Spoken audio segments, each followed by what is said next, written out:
Good evening all student, मैं राकेश कुमार गुप्ता बलिया से।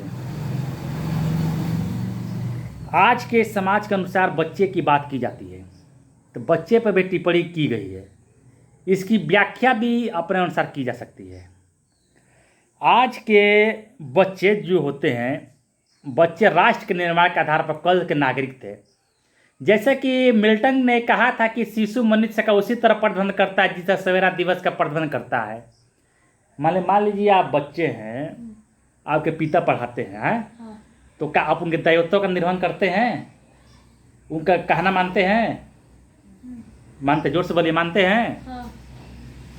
Time से काम उन करते हो, ठीक है। लेकिन बच्चे जब मृदा की तरह होते हैं, जब किसी मट्टी में आप फूल गाड़ देते हैं तो वो फूल खिलता है। इसी तरह आपके पिता होंगे तो आपको पढ़ाने में आपको मेहनत करते होंगे कि मेरा बच्चा एक दिन फूल बनकर खिलेगा। हाँ, मेहनत करते ना कभी पिताजी।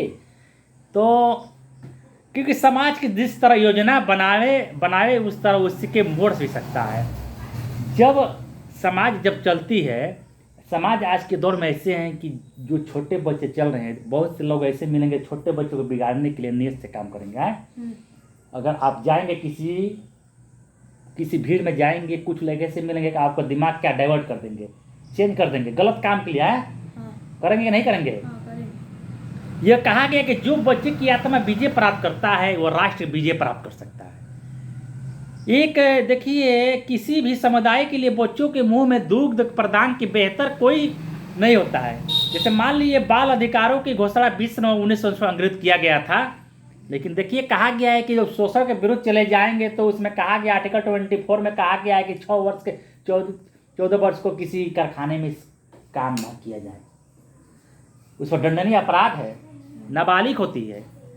क्योंकि भारतीय संविधान की निर्माता बच्चों के विकास के लिए उचित देख रेख की आवश्यकताओं के पूर्ण करती है।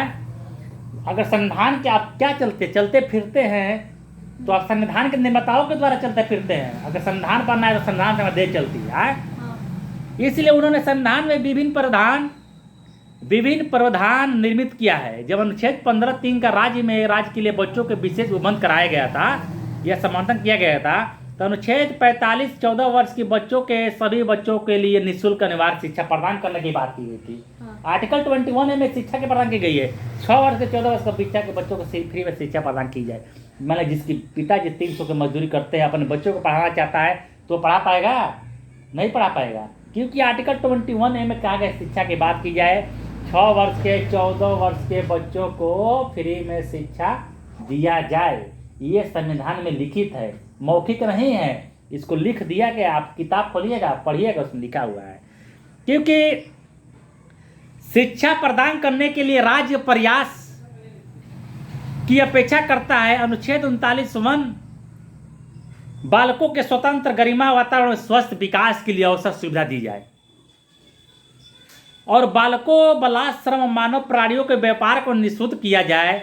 इसमें बच्चे को सम्मिलित है। जब अनुच्छेद 24 विशिष्ट जोखिम का बच्चों के नियोजन निश्चित करता है। देख लीजिए, मान लीजिए अनुच्छेद 24 जो है वो उपबंधित करता है कि 14 वर्ष के कम आयु के किसी बालक को किसी कार्य में काम करने के लिए नियोजित किया गया जाएगा या अन्य प्रकार नियोजित नहीं लगाया जाएगा। लेकिन अनुच्छेद 39 कहता है कि भावना के साथ राज्य के सुनिश्चित करने की अपेक्षा करता है और किसी बालकों की सुकुमार अवस्था का दुरुपयोग करने के लिए और आर्थिक आवश्यकताओं को विवश नागरिकों में रोजगार के न जाना पड़े, उनकी आयु को शक्ति को अनुकूल न होता है। जैसे मान लीजिए अगर शिशु की बात की जाती है, जो छोटा बच्चा होता है, पैदा होता है, तो उसके पिताजी कहते हैं अगर ये बड़ा होगा तो डॉक्टर बनाएंगे, और उसकी माँ कहती है जब बड़ा होगा तो इंजीनियर बनाएंगे। आपस में लड़ने लगते हैं। अरे भाई अभी तू हाई स्कूल किया नहीं, इंटर किया नहीं, तो आपस में क्यों लड़ रहे हो? जब वो बड़ा होगा तो खुद डिसाइड करेगा मुझे क्या बनना है, करेगा ना। उस पर विचार करिए, पहले इसको क्वालिफाई हो तो होने दीजिए, तब तो विचार करिए। जब बचपन में उसको सोचकर अपने आप को लड़ने झगड़ने तो बच्चा का पढ़ा पाएंगे? नहीं पढ़ा पाएंगे। क्योंकि शिशु की परिभाषा के बारे में एक मत है कि अनुच्छेद 24 और 45 के प्रावधान 14 वर्ष की आयु की सकल अल्पवयस्क बच्चा को शिशु मानते हैं।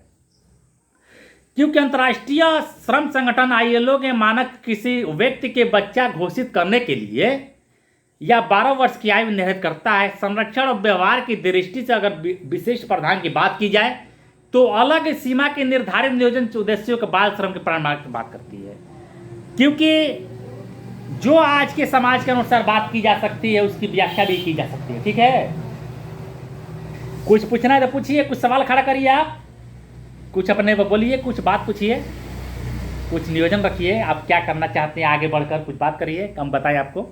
मैं आगे बनकर डॉक्टर बनना चाहता हूँ। हाँ, तो देखिए आपकी लक्ष्य है डॉक्टर बनने की, तो आप किसी के दबाव में तो नहीं बोल रहे हैं? नहीं, अपने आप से बोल रहे हैं? अपने आप से बोल रहे हैं। हाँ, थोड़ा जोर से बोलिए, पढ़ने वाले लड़के हैं। अपने आप से बोल रहे हैं। हाँ ठीक है, तो इस पर अपने काम को प्रगति गतिशील द्वारा करते रहिए। ठीक है, क्योंकि भारत सरकार द्वारा दी गई है कि इसमें इस पर किया गया है कि बाल श्रम वेतन भुगतान या बिना वेतन के भुगतान के लिए कराया जा सकता है, क्योंकि नो एक्साइक्लोपीडिया ब्रिटानिका ने बच्चों की परिभाषा एक निश्चित आयु के लिए कम आयु वाले लोग के लिए की गई है। इसमें कहा गया कि ऐसे बच्चियों के नियोजन से संबंधित जो भाटक या अन्य तरीके से या कार्य करने के लिए अत्यंत अवश्य हो, लेकिन और ऐसे कार्यों में लगाए गए जो आयु के लिए बच्चों के लिए और कल्याण के लिए हानिप्रद दशाओं में नियोजित किया गया है।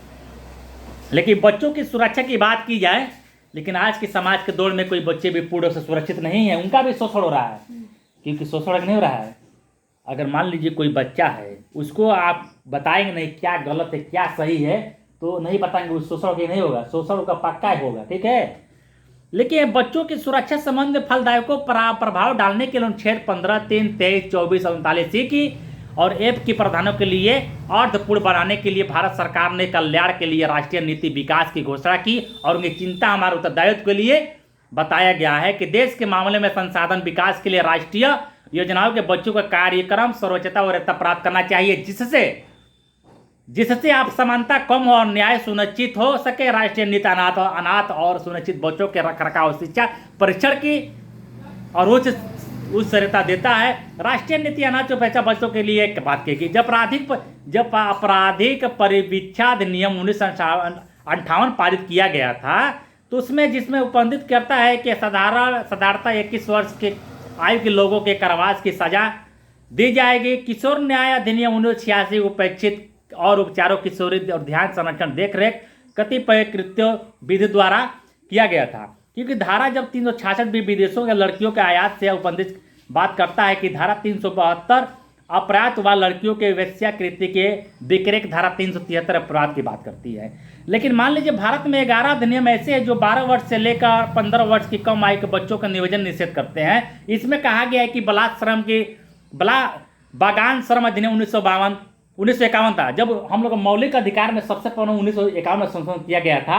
उसमें कहा गया था, न्यायालय कहा था इसमें कोई विधि कानून नहीं थी, इसमें संशोधन नहीं हो सकता है, इसलिए उसमें केस का संगरी प्रसाद बनाम भारत केस था, इंपॉर्टेंट केस था, 1951 का केस है। ठीक है, क्योंकि जब अधिनियम 1952 के द्वारा उद्योग अधिनियम और 1954 4 अधिनियम 1958 के मोटर वाहन अधिनियम 1961 द्वारा पारित किया गया था। जैसे मान लिया अनेक बाल अधिनियमों को बात नहीं की जा सकती है। फोन आ रहा है।